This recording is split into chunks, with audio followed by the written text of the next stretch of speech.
I've changed for the better this time. I thought I would never be fine. Hello po mga kabayan, mga kalingap. Kumusta po kayo? Good morning. Magandang buhay po. Analisa Reality Vlog. Reaction po tayo kay Kuya Jason, si Mr. Bentiboy Vlog. Pero bago ang lahat, syempre support ho natin ang shoutout kila Kuya Bar Santos Matubang, Ate Edna Vlogs, Kalingap Rab, Jack Tapia Matubang, mga kasamahan ko pong reactors dito sa Kalingap, mga karepa reactors, ayan, Team Bios, Team Strikers, Team Watchers, KOJR, shoutout po sa inyong lahat.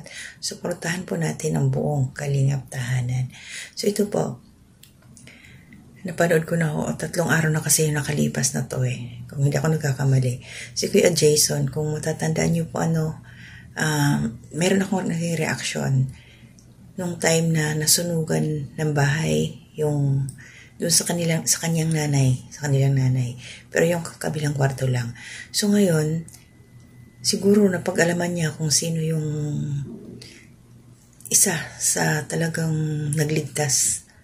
Although marami sila, pero meron talagang buwis buhay. At pinuntahan po niya yun, hinanap niya. So, meron pa akong short clip na ilalagay.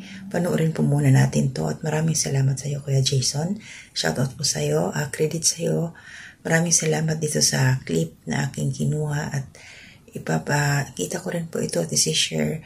At ang buong video po ng mga kalingap, bisitahin niyo po sa channel ni Mr. Bentiboy Vlog. So panoorin po muna natin to. Kasi merong ginawa si Kuya Jason dito. Delikado yung ginagawa mo, George. May ano pala ako sa iyo, isadya ako sa iyo.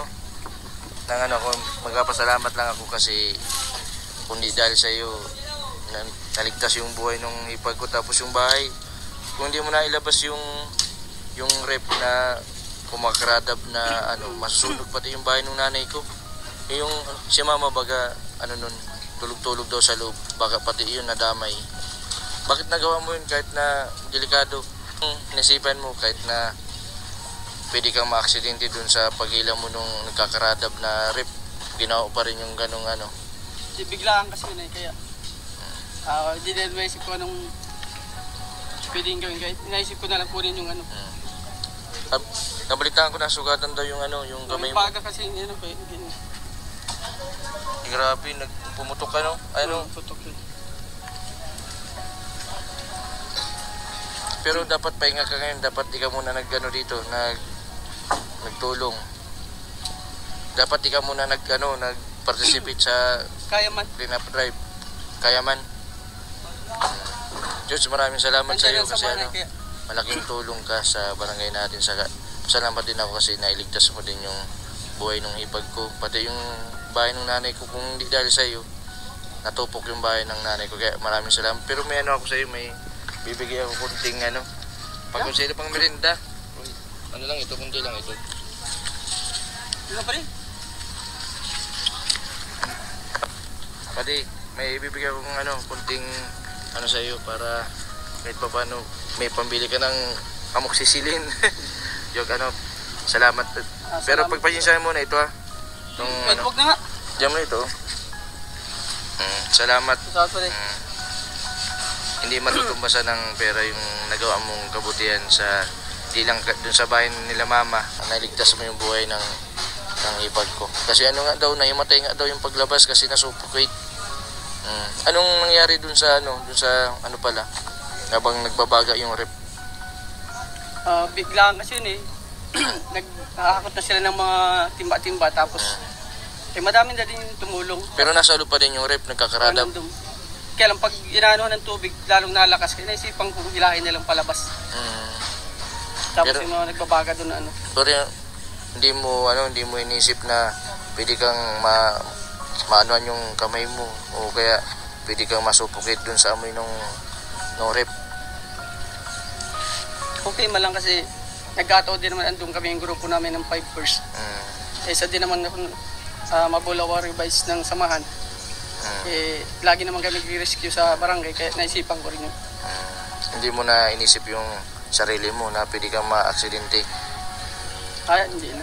Kasi kita naman kasi mas madali yung ganung paraan.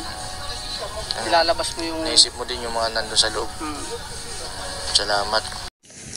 So yun po ng mga kalingap, yung short clip galing po doon sa upload ni Kuya Jason. Panoorin niyo po sa kanyang channel ang kabuuan. Bago ko ituloy ang aking opinion doon o reaksyon, maraming salamat po to mga new subscribers, silent viewers, commenters, nagla-like, nag-share, mga hindi po nag-skip ng ads. Salamat po sa inyo talaga and God bless po.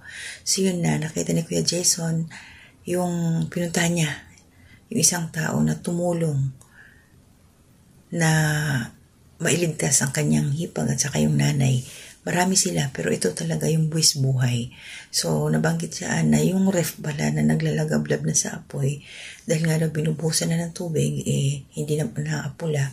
So, yung ginawa ni Kuya, hinatak daw palabas. So, nasugatan siya, napaso yung kanyang kamay.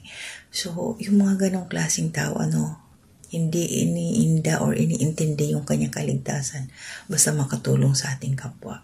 So, sabi nga doon ni Kuya Jason, sana dumami pa yung katulad niya. So, ibig sabihin, talaga si Kuya, may pusong matulungin. At salamat ni kay Kuya Jason, sana, sabi nga sa comment section, maraming makakita sa kanya, ginagawa, mga upload, mga tinutulungan, na sana may mag-sponsor pa. Kaya mga kalingap, mga supporters dyan, tayo po may magagawa din. I-share ho natin yung mga video ni Kuya Jason sa mga account ninyo, sa Facebook, kahit sa YouTube ninyo, kung meron kayong mga channel. Spread po natin kasi once na i-share ho natin, may mag-click, may manonood, may makakarating doon sa kanyang YouTube channel para masuportahan po si Kuya Jason. Sa ganung paraan, yung mga hindi mag-skip ng ads, malaking bagay po yun. At harinawa nga, na mayroon mag-sponsor sa kanya kasi marami siyang tinutulungan Mayroon siyang upload ngayon about kay Bina, pero okay lang yun. Hindi ko pa napatatapos panoorin. So, alam naman natin yung puso ni Kuya Jason talaga pagtulong at sana matapos na yung kanyang ginagawa na facility. Isa pa yun, So, yun lang yung sa akin. Please share natin yung kanyang mga video, panoorin natin. Napakasipag. Marami siyang tinutulungan sa abot ng kanyang makakaya. Ba? So, tuloy-tuloy mo lang, Kuya Jason. Basta mag-ingat lang palagi sa iyong mga lakad, sa iyong mga paglingap sa mga nangangailangan. So, maraming salamat muli. Shoutout po, Nanay Solidad, Ma'am Pia, Cash. Shoutout po. Ma'am Susan Dairo, shoutout po. Aking pinsan, Rose Tradition, shoutout. Ma'am Amy Bayogo, shoutout sa inyo. Team Adventures, team ni MKM Okray, shoutout sa inyo. Maraming salamat sa inyo. Basta ingat lang po tayo palagi. Sa aking mga anak, mag-aral mabuti at mag-iingat din. Pabugso-bugso ang panahon ngayon. I pray po na yung mga may sakit gumaling. Kanilang mga karamdaman. Ganon din po yung aking anak. Meron din po sila mga iniinda sa katawan. So, ayun, laban lang tayo sa buhay. So, hanggang dito na muna ako. Yung mga hindi ko na-shoutout, basta mega love shoutout po sa inyong lahat. Nandyan palagi nakasuporta sa buong kalingap tahanan. Ingat po tayo. To God be the glory.